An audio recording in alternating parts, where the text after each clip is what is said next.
আসসালামু আলাইকুম বন্ধুরা। আপনারা এমবি কেনার ক্ষেত্রে কেন একদিন, 2 দিন, 3 দিন, 7 দিনের প্যাকেজগুলো না কিনে 1 মাসের প্যাকেজগুলো কিনবেন? তাতে কী কী সুবিধা ভোগ করতে পারবেন আমি আপনাদেরকে উদাহরণস্বরূপ একটা নাম্বার দিয়ে দেখাচ্ছি। ধরুন এটা একটা নাম্বার, আর গ্রামীণের সর্বনিম্ন প্যাকেজ হচ্ছে 98 টাকা এমবি প্যাকেজ। দেখুন, আমি যদি 98 টাকার প্যাকেজটা ক্রয় করি, সেক্ষেত্রে এখানে 98 টাকায় আমি 3 জিবি এমবি পাচ্ছি 3 দিনের জন্য।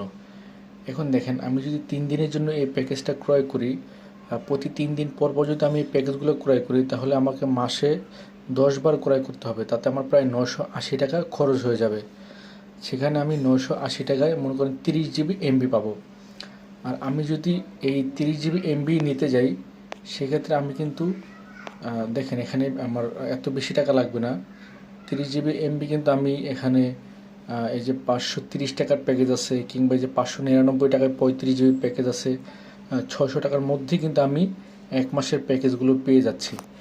কিংবা তার থেকে আর একটু বেশি নিলে এখানে এই যে 700 টাকায় 60 জিবি এমবি আছে, 728 টাকায় 80 জিবি এমবি আছে। এবং মজার বিষয় হচ্ছে, এখানে 780 টাকার সাথে আপনি 100 টাকা কিন্তু একটা ছাড় আছে।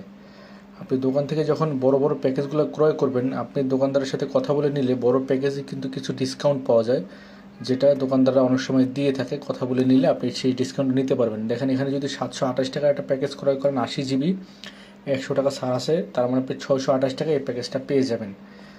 এরপর এরকম আরও বড় বড় প্যাকেজ আছে, এই যে 898 টাকায় 200 জিবির প্যাকেজ আছে, 200 টাকা ছাড় আছে। তার মানে এখানে আপনি প্রায় 700 টাকার মধ্যে এই প্যাকেজটা প্রায় পেয়ে যাবেন। সেক্ষেত্রে আপনার 1 মাস খুব সুন্দরভাবে আপনি চালাতে পারবেন, এবং আপনি নিঃসন্দেহে চালাতে পারবেন। কারণ আপনি যদি এই শুরুতে এই যে 98 টাকায় 3 জিবির প্যাকেজ আছে, এই প্যাকেজ ক্রয় করে ব্যবহার করা শুরু করেন, আপনি ইউটিউব, টিকটক বা ভিডিও রিলেটেড ভিডিওগুলো দেখা শুরু করেন, তাহলে এই প্যাকেজ দিয়ে আপনি একদিনও কিন্তু টিকতে পারবেন না। তাতে আপনাকে প্রতিদিনই এই প্যাকেজটা ভরতে হবে। যে ক্ষেত্রে দেখা যাচ্ছে মাসে আপনার প্রায় 1500 থেকে 2000 টাকার এমবি চলে যাবে। সেক্ষেত্রে আপনি চালিয়েও শান্তি পাবেন না, এবং আপনার এটার কস্টিংটা অনেক বেশি পড়ে যাবে। সো সেক্ষেত্রে আপনারা চেষ্টা করবেন সবসময় কীভাবে মাসিক প্যাকেজ ক্রয় করা যায়, তাতে আপনার খরচটা প্রায় অর্ধেকে নেমে আসবে।